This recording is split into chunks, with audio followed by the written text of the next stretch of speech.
Assalamualaikum, kembali lagi bersama kakak. Kali ini kakak akan membahas tentang pembelajaran kelima dari tema 8 subtema 1.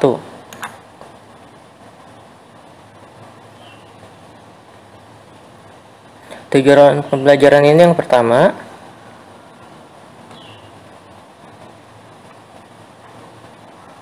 siswa dapat mengetahui letak daerah tempat tinggalnya melalui peta.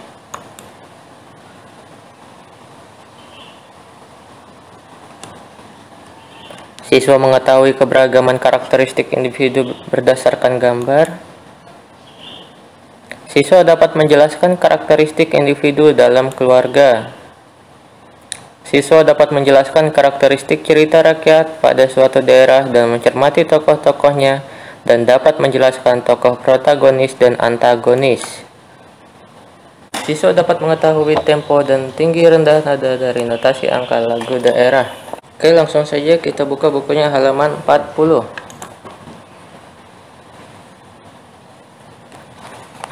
Keluarga Made berasal dari Bali.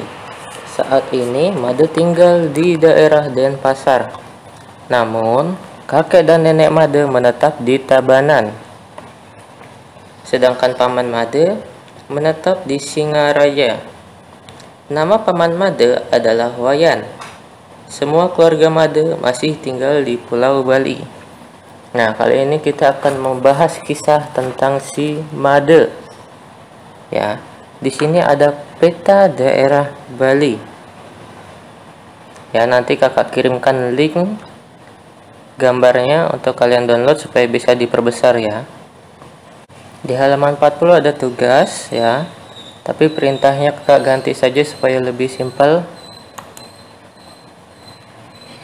Jawablah pertanyaan berikut. Gambarkan letak tempat tinggal Made ya. Jadi kalian disuruh menggambarkan atau menjelaskan letak tempat tinggal Made. Tadi kan tempat tinggal Made di Denpasar. Nah, di dalam peta ini nanti kalian cari di mana letak Denpasar, di dekat apa ya, atau di tengah-tengah apa. Contoh, di sini ada kota Kuta ya. Jadi kalian jelaskan kota Kuta berada di dekat kota Tuban dan di dekat kota Legian ya. Jadi kalian jelaskan di dekat apa-apanya, nggak perlu jadi digambarkan itu bukan mesti digambar petanya terus kalian kasih titik, tapi kalian jelaskan saja di dekat kota apa atau di tengah-tengah kota apa ya yang ditanyakan. Tadi si Made tinggalnya di Denpasar ya. Nomor 2, gambarkan letak tinggal paman Wayan ya. Tadi paman Wayan tinggalnya di Singaraja. Yang ketiga, gambarkan letak tempat tinggal kakek dan nenek Made. Kakek dan nenek Made tadi tinggalnya di Tabanan ya. Jadi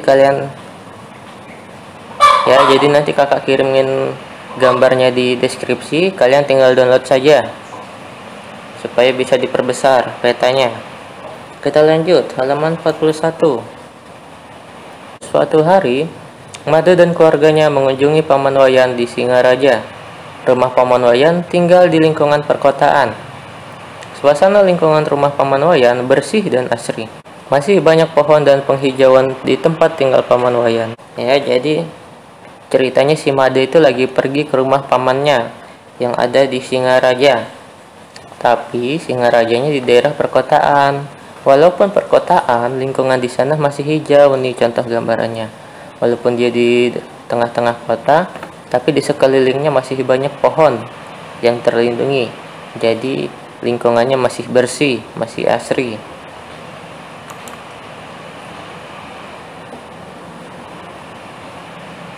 Paman Wayan tinggal bersama istri dan kedua anaknya. Anak paman Wayan bernama Raka dan Anom. Perhatikan kedua gambar berikut. Nah, yang ini keluarganya si Made, yang ini keluarganya pamannya si Made atau paman Wayan. Nah, tugas kalian dari kedua gambar ini, identifikasi keragaman karakteristik individu pada gambar di atas. Sebelumnya kakak udah pernah bilang ya di pembelajaran sebelumnya, keragaman karakteristik tidak hanya dalam sikap, tapi dalam fisik juga. Nah, tugas kalian cari keragaman fisik dari keluarga Made dan keluarganya Paman Wayan ya. Jadi keragaman apa saja yang terdapat dalam keluarga Paman Wayan dan keluarganya Made, kalian tuliskan di buku tulis untuk tugas ini. Pada pembelajaran sebelumnya, kita telah mempelajari tentang keragaman karakteristik individu. Kita telah mempelajari karakteristik individu yang berupa keragaman fisik dan keragaman kegemaran di lingkungan keluarga. Sekarang, yuk kita pelajari keragaman sifat individu. Apa saja sifat individu yang telah kamu ketahui? Nah, kita akan membahasnya di sini, di halaman 42. Coba kalian buka nanti halaman 42. Ya, amatilah gambar berikut. Identifikasilah keragaman sifat individu berdasarkan gambar berikut. Kita mulai dari gambar yang pertama. Itu gambar seorang kakak yang memarahi adiknya. Karena apa? Karena adiknya merusak mobil mainannya. Ya, menurut kalian sifat yang seperti apa itu? Kalian jelaskan ya. Menurut kalian sifat yang seperti apa itu? Kalian jelaskan ya, di dalam kolom itu sudah disiapkan baris, kalian tulis di situ. Yang kedua, ada seorang ibu yang memberikan jajan kepada anaknya. Ya, kalian tuliskan juga sifat apa yang dilakukan oleh ibu itu. Yang ketiga, ada seorang anak yang sedang menonton TV, padahal mainannya masih berantakan, belum dirapihkan. Nah, sama kalian juga harus jelaskan sifat itu.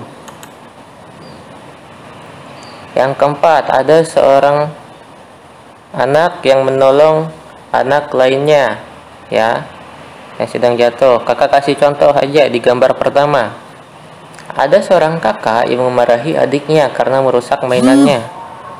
Itu termasuk sifat yang tidak baik atau sifatnya pemarah ya. Padahal itu kan cuma mainan, dan mainan ini mungkin masih bisa diperbaiki. Jadi untuk apa kakaknya marah-marah? Padahal itu adiknya sendiri. Itu kan nggak boleh. Nah, jadi sifatnya adalah pemarah. Ya, itu contohnya. Nah, kalian cari tahu sifat yang 3 gambar ini. Tadi sudah kakak jelaskan dari sifat gambar pertama. Oke, kita lanjut. Paman Wayan adalah seorang guru yang mengajar di sekolah dasar. Beliau memiliki banyak koleksi buku yang disimpan di perpustakaan pribadi. Made sering membaca di perpustakaan Pak Wayan. Made suka membaca buku cerita. Kali ini, Made ingin membaca cerita tentang legenda Danau Batur. Tahukah kamu tentang cerita tersebut? Yuk kita baca bareng-bareng. Kalian bisa buka bukunya halaman 43.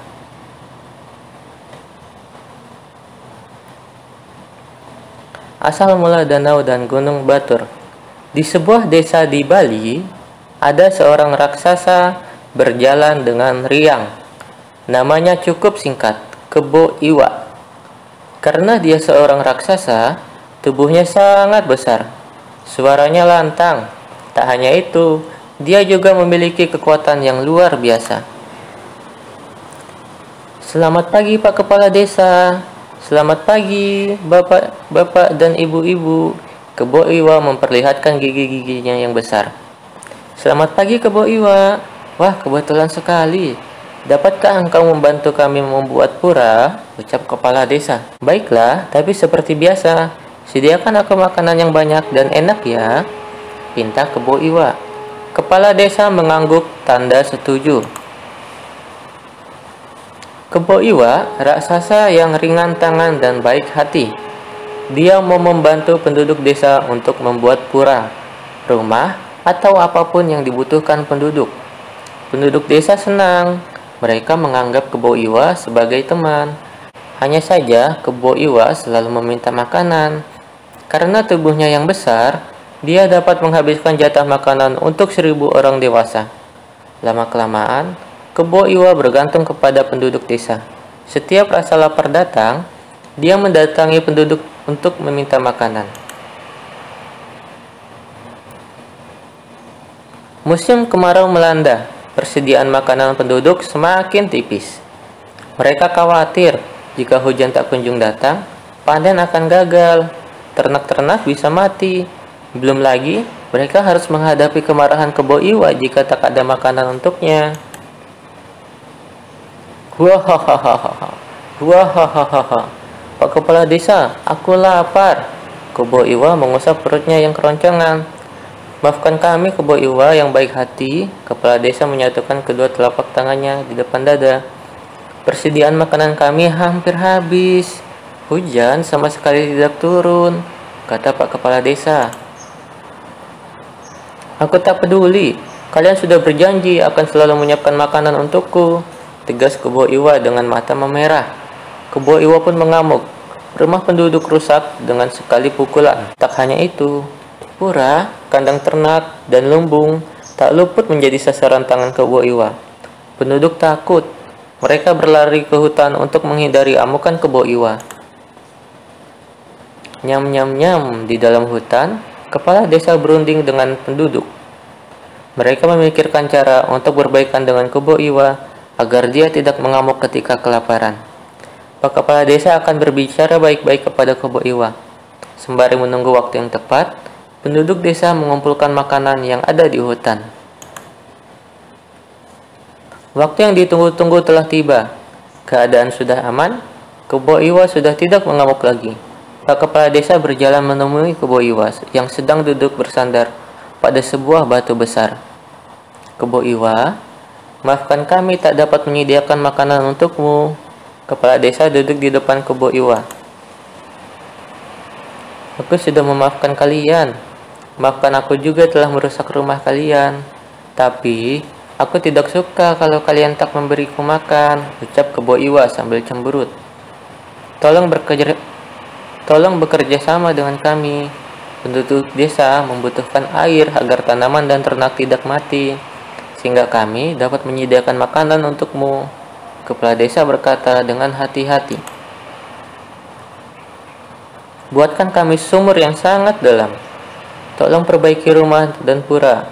Kami akan sediakan makanan setelah tugasmu selesai, ujar kepala desa penuh semangat. Baiklah, Pak Kepala Desa. Aku selalu senang membantu penduduk desa, ucap Kebo Iwa dengan gembira. Penduduk desa dan Kebo Iwa bergotong royong memperbaiki rumah, pura, dan membuat sumur. Penduduk desa mengumpulkan batu kapur untuk melapisi dinding. Kebo Iwa membuat sumur dengan cara menggali tanah. Hari berganti hari, Kebo Iwa berhasil membuat lubang sumur yang dalam. Gundukan tanah di tepi lubang pun semakin tinggi melebihi tumpukan batu kapur di sebelahnya. Kebo Iwa yang kelelahan tidur nyenyak di dalam sumur. Dengkurannya menggema sampai pelosok desa. Tak terasa, air dari lubang sumur telah keluar dan semakin tinggi. Kebo Iwa belum juga bangun. Dengkurannya malah semakin kencang. Batu kapur di samping gundukan tanah bergetar dan jatuh ke lubang sumur karena dengkuran Kebo Iwa.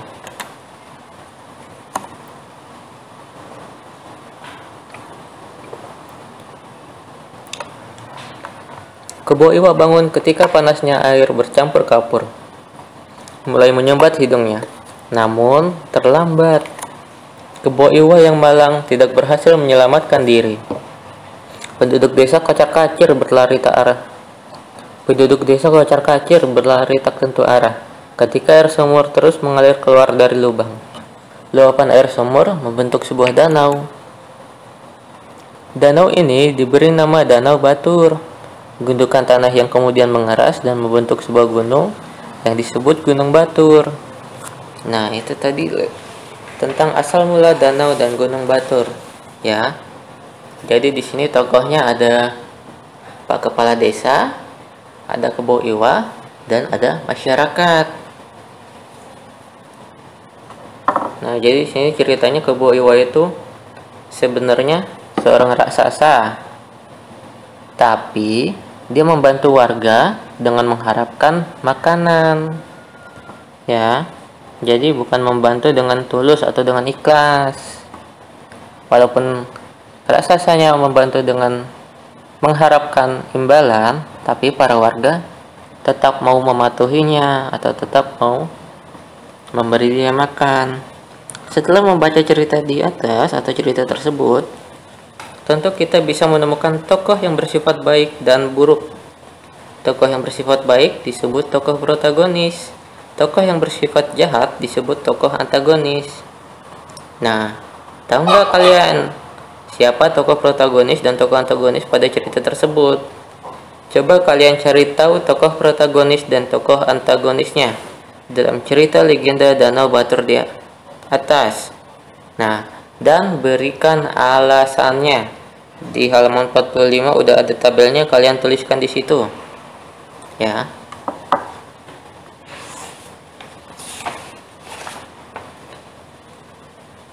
Kalau sudah, kalian kerjakan tugas-tugas ini. Yang pertama, apa jenis cerita fiksi tersebut? Yang kedua, siapa saja tokoh dalam cerita tersebut, atau cerita gunung, atau cerita asal mula danau dan gunung Batur. Yang ketiga, siapa tokoh utama dan tokoh tambahan dalam cerita tersebut. Yang keempat, siapa tokoh protagonis dalam cerita tersebut. Yang kelima, siapa tokoh antagonis dalam cerita tersebut. Ya, untuk yang sudah mencari tahu tentang tokoh protagonis dan antagonis tadi pasti bisa menjawab nomor 4 dan nomor 5. Kita lanjut halaman 47. Made belajar menyanyikan salah satu lagu daerah Bali. Made mencoba menyanyikan lagu daerah Bali yang berjudul Dewa Ayu.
Nah, tadi kan udah kakak putarkan nih lagu Dewa Ayu. Lagu Dewa Ayu menggunakan tempo sedang, ya. Menggunakan tempo sedang. Nah, di dalam lagu Dewa Ayu ini ada yang menggunakan nada tinggi dan ada yang menggunakan nada rendah. Ya, itulah intonasi. Intonasi itu perlu diperhatikan. Contoh, di saat bagian Dewa, nah di situ angka 7 merupakan nada paling tinggi dalam lagu ini. 7-nya nggak ada titik ya. Nah, yang paling rendahnya 7 yang ada titiknya. Di bagian bawah nih ada 7 yang ada titiknya. Itulah nada rendahnya. Ya.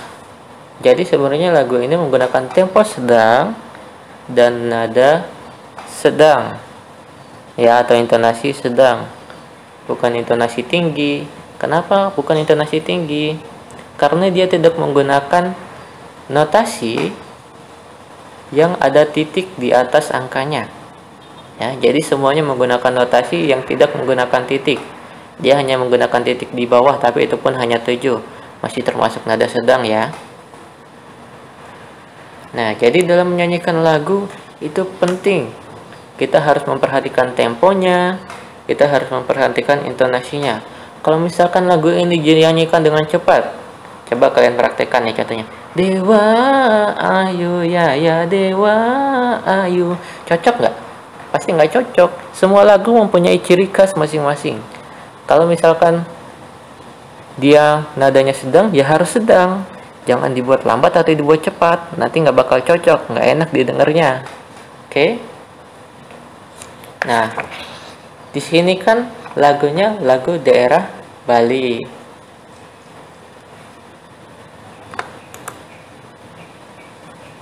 Nah, untuk mendapatkan intonasi yang baik, kita dapat menyanyikan nada-nada berikut secara berulang tanpa mengandalkan otot-otot leher dan berteriak. Ini melatih vokal atau melatih intonasi. Sebelumnya kita udah pernah bahas ya.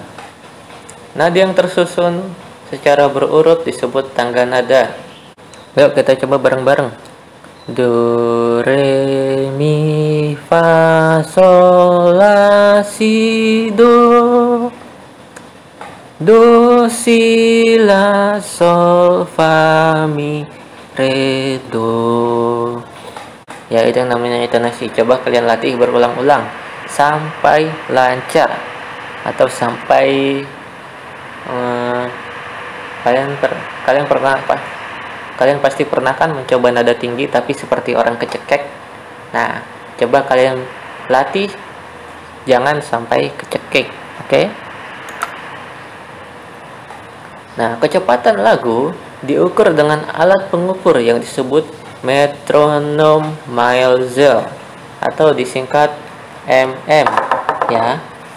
Jadi untuk mengukur cepat lambatnya lagu itu menggunakan metronom Maelzel. Ya, ada alat khususnya. Metronom Maelzel ini yang akan memberikan petunjuk seberapa cepat atau lambatnya lagu dinyanyikan. Contoh lagu Tanah Airku ditulis dengan tempo andante. Kecepatan tempo andante 72 sampai 76 metronom Maelzel atau mm. Artinya, lagu harus dinyanyikan dalam kecepatan tersebut yang tetap dalam waktu 1 menit. Ya. 72 sampai 76 mm termasuk tempo sedang. Ya. Di sini ada contohnya. Ukuran kecepatan lagu berdasarkan jenis tempo. Nah, ini jenis temponya yang inti ya. Tempo lambat, tempo sedang, dan tempo cepat. Tempo lambat 56 sampai 58 mm. Tempo sedang 72 sampai 76 dan tempo cepat 132 sampai 138. Ya. Inilah dia ukuran kecepatan lagu. Nah, tadi sudah dibahas tentang tempo dan notasi. Kalau kalian sudah melatih intonasi kalian, ya, sudah melatih do, re, mi, fa, sol, la, si, do nya tadi, tanpa menggunakan otot leher atau berteriak, kalian nyanyikan lagu daerah kalian masing-masing. Ini tugas ya. Jadi tugasnya nyanyikan lagu daerah masing-masing, direkam, nanti rekamannya kirim ke kakak. Terserah mau rekam video atau rekam suara. Ya, yang penting rekaman. Kalau sudah dikirim ke kakak. Oke. Nah, Selanjutnya kalian kerjakan nanti halaman 49.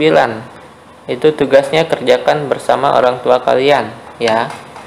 Sekian dari kakak. Wassalamualaikum warahmatullahi wabarakatuh.